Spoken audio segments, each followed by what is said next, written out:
दोन मिनिटं ऐका. तुम्ही प्रश्न एक मिनिट.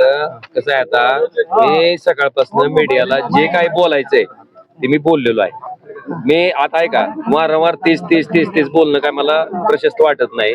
मी आता माझ्या इथल्या धाराशिव लोकसभा मतदारसंघातल्या जे आमचे सर्वसामान्य लोक आहेत, कार्यकर्ते आहेत, जीवाभावाचे सगळे, त्यांच्या सगळ्यांसाठी वेळ दिलेला आहे. त्यामुळे आता मला वाटतं की मला त्यांच्यासोबत चर्चा करण्यासाठी तुम्ही वेळ द्या.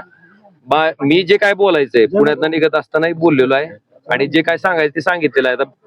जे सांगितलंय मला वाटतं ती प्रक्रिया तर मला पूर्ण करणं, सगळ्यांबरोबर चर्चा करणं, त्यांची मतं जाणून घेणं हे तर मला करावं लागणार आहे. मी ते करतो. एकच प्रश्न, आज फादर्स डे आहे आणि आज त्याच वडिलांच्या समाधीस्थळी तुम्ही आता गेला होता आणि ज्या ठिकाणी खर तर आपल्याला जो निकाल अपेक्षित होता तो त्या ठिकाणी मिळाला नाही.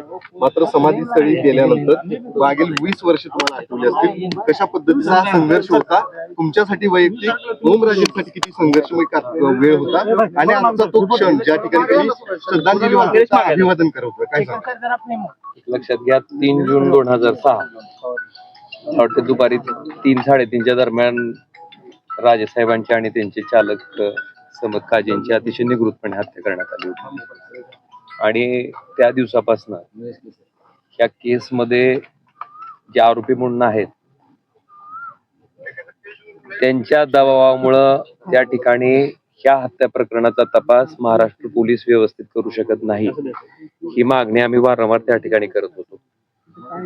आणि ती मागणी त्या ठिकाणी राज्य सरकारकडनं मान्य न केल्याच्या नंतर माननीय उच्च न्यायालयात आईच्या माध्यमातून आनंदीदेवी राजेनिंबाळकर यांच्या माध्यमातून याचिका दाखल केली. आणि जेव्हा हायकोर्टाच्या लक्षात आलं की ह्या हत्येचा तपास राज्यातले पोलीस व्यवस्थित करू शकत नाहीत, त्याच्यानंतर माननीय हायकोर्टाच्या आदेशाप्रमाणे ह्या हत्येचा तपास सीबीआय कडे वर्ग करण्यात आला. आणि सीबीआयनं पूर्ण तपास केल्याच्या नंतर ट्रायल कोर्टामध्ये जवळपास 20 वर्ष 17 दिवस या प्रकरणाची सुनावणी त्या ठिकाणी चालली. आणि सुरुवातीच्या कालखंडामध्ये म्हणजे महाराष्ट्र पोलिसांनी, कळंबोली पोलिसांनी गुन्हा दाखल केल्याच्या नंतर सीबीआय कडे प्रकरण जाण्यापर्यंत जवळपास मध्यंतरी 3 वर्षाचा कालावधी त्या ठिकाणी गेला होता.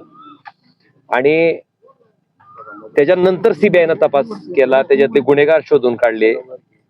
आणि आपण जर बघितलं असेल की ह्या प्रकरणाचा तपास झाल्याच्या नंतर 16 तारखेला कोर्टाकडनं निकाल देण्यासाठी तारीख राखीव करण्यात आली. 16ची पुन्हा 20 झाली आणि 20 तारखेला जो निकाल दिला गेला त्याच्यात सन्माननीय कोर्टानं सांगितलं की राजकीय वैमनस्य होतं हे कोर्ट त्या ठिकाणी मान्य करतंय.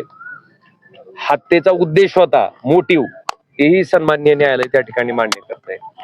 पण मला वाटतंय ज्या पद्धतीनं सगळ्याच आरोपींना निर्दोष सोडून देण्यात आलंय, मग नेमकी कैलासवासी पवनराजे निंबाळकर साहेबांची आणि त्यांचे चालक समद काजी यांची हत्या कोणी केली, मला वाटतं ह्या प्रश्नाचं उत्तर तर त्या ठिकाणी मिळू शकलेलं नाही. हा निकाल अतिशय दुर्दैवी आहे.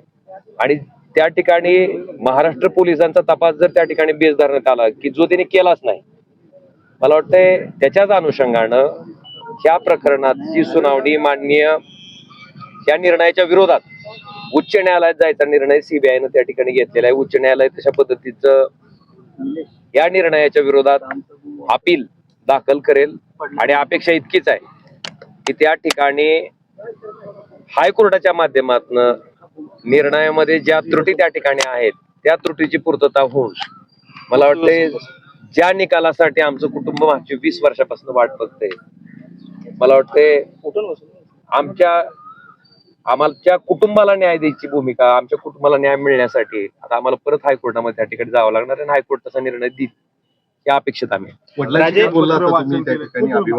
एक लक्षात घ्या, त्या भावना मी तुम्हाला शब्दात नाही सांगू शकत. कसं आहे, रोज आम्ही ते मरण जगतो. कारण स्वतःचा कुटुंबातला प्रमुख नसल्याच्या नंतर त्याच्या काही यातना असतात, त्याच्या काही वेदना असतात, त्या मागचे अनेक वर्ष आम्ही भोगलेले आहेत.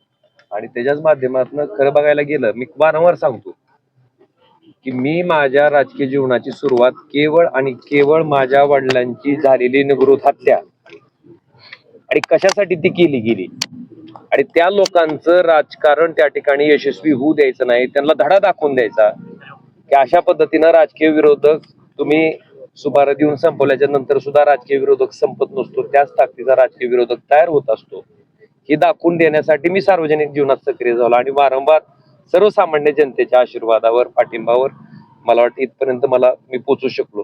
माझी भूमिका तीच राहिलेली आहे आणि त्याच भूमिकेतनं आज सर्वसामान्य असंख्य लोक त्या ठिकाणी माझ्याशी जोडली गेलेली आहेत. आज मला आपल्या सगळ्याला एवढं सांगायचं की मागच्या 3-4 दिवसापासून सोशल मीडियावर काय चाललंय हे बघण्यापेक्षा ओम राजे त्यांचा लोकप्रतिनिधी म्हणून कशा पद्धतीनं काम करतो हे सर्वसामान्य माणसाने अनेक वर्ष अनुभवलेलं आहे आणि माझ्यावरचा विश्वास आहे आणि मला खात्री आहे की शेवटी माझं देणं त्यांच्याशी लागतंय, त्यांच्याशी माझं नातं आहे आणि त्यांच्याशी चर्चा करून मला वाटतं माझा निर्णय तुम्ही आज निर्णय घेणार आहात, या ठिकाणी जेवढी लोक आता उपस्थित आहेत त्याच्यापेक्षा अधिक मतं तुम्हाला मिळालेली आहेत आणि